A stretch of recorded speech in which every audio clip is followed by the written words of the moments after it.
So I wanted to make a quick video here just going over the details regarding Sony finally shutting down a lot of the critics who kept badgering the PlayStation 5 in regards to backwards compatibility, boost mode. Cross save was a big one recently, which was confusing for me why it was big, and I'll get into that in this video. But not long after that, Sony first party studios just came alive on Twitter and revealed support for their back catalog of games for the PlayStation 5, and it was just great to see. I'm sure most of you have seen the details by now, so I'm just going to give you the important details and my thoughts on what went down. First, let me know and be as honest as you can here.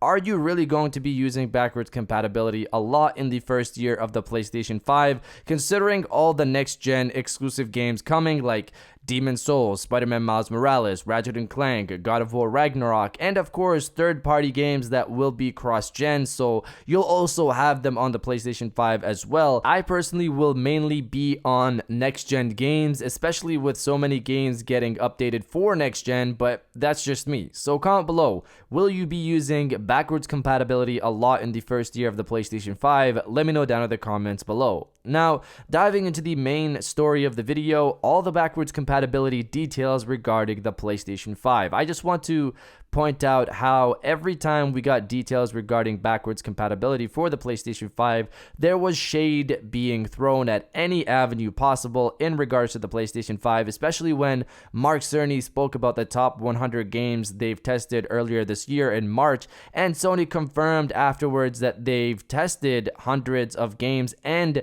that thousands of games will be tested before launch, but people just stuck with the idea that only 100 games are playable on the PlayStation 5. 100 PlayStation 4 games are playable on the PlayStation 5. But now we've got beastly backwards compatibility support for the PlayStation 4 confirmed for the PlayStation 5 in my opinion. So let's break it down here. The PlayStation 5 can play more than 99% of the 4,000 plus PlayStation 4 games catalog, and the ones currently listed as games that can't be played on the PlayStation 5 amounts to a list of 10 games, which you could probably bring to 9 games considering the developer of DWVR, which is one of the 10 games not playable on the PlayStation 5, stated yesterday they're working on a patch that will hopefully be ready before launch and could possibly support boost mode on the PlayStation 5. He also noted that other games on that list could also be patched for the PlayStation 5, meaning that list could be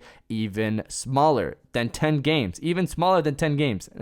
Next up on the list, select PlayStation 4 games on PlayStation 5 will get boost mode support. Reading from the PlayStation blog, boost mode offers improved or more stable frame rates. Some titles with unlocked frame rates or dynamic resolution up to 4K may see higher fidelity. Additionally, PS4 games will also take advantage of some of PlayStation 5's new UI features, but more to come on that later. In terms of the PS5 UI features, I'm wondering, and this is a long shot here, if the real-time UI could support PlayStation 4 games as well. Some PlayStation 4 games as well. For people who don't know, the real-time UI on the PlayStation 5 is meant to show you things like what missions you can play and the rewards to go with them, along with things like what online matches you can hop into right now, all directly from the home screen on the PlayStation 5. You don't need to jump into the game to see any of this information. You can just click on the online match or mission and jump straight to it in the PlayStation 5's main menu. I'm really interested to see if this is the case or what else it could be, but in terms of boost mode, Sucker Punch has come out and confirmed 60 frames per second and even faster loading times compared to its already fast loading times on the PlayStation 4 for Ghosts of Tsushima. If you haven't played the game on PlayStation 4, it's ridiculously fast, which is already crazy considering it's using a slow disk drive, and I guess on the PlayStation 5 you're just going to be just blinking, just a blink, and that's the loading. You travel from one place to the next, it's just a blink and you're there.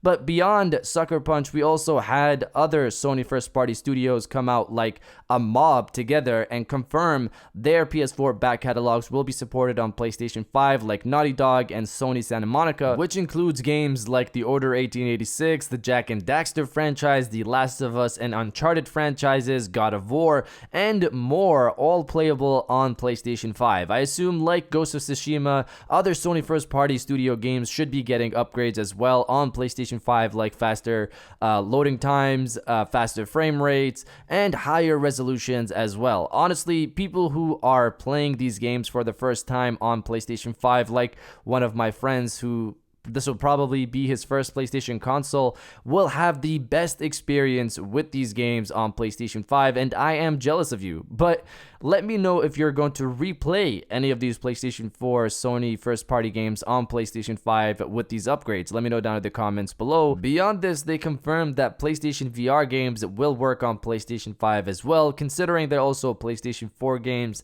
That makes sense. And they also already confirmed PSVR will work on PlayStation 5. They also confirmed something I was wondering, which is that the PlayStation 5 camera will not work with PlayStation VR. So there goes my purchase for that. I was only interested because of PlayStation VR and possibly better tracking with the new camera. They also stated or reiterated that you need the PlayStation 4 camera adapter for PlayStation 5, but you don't need to buy it. They already told us before that they'd give that to people for free, but we still don't know how to get that process going. If you do, let me know. Maybe I missed it. Beyond PlayStation VR, they confirmed you can stream PlayStation 4 games to your PlayStation 5 from your PlayStation 4 via remote play. That's personally not for me. I'll probably just install these games on my PlayStation 5 if I want to play them, or get an external storage for my PlayStation 4 games. And now on to the final bigger item, cross-save. This got so lost in communication when we literally just heard about 3 games that don't support cross-save on PlayStation 5, and even before this blog post went live, I stated before there is cross-gen cross-save and backwards compatibility cross-save. Cross-gen cross-save is what those 3 games are, in that they have a PlayStation 5 version of the game, and if you get the PlayStation 5 version, cross-save won't work. Then you have backwards compatibility cross-save, which is literally you playing the same PlayStation 4 game on PlayStation 5, and your save there, transferring it over, should just work just fine. You can transfer your saves from your PlayStation 4 via direct LAN, wirelessly, or by external storage or USB. You can also use PlayStation Plus to sync your saves via the cloud.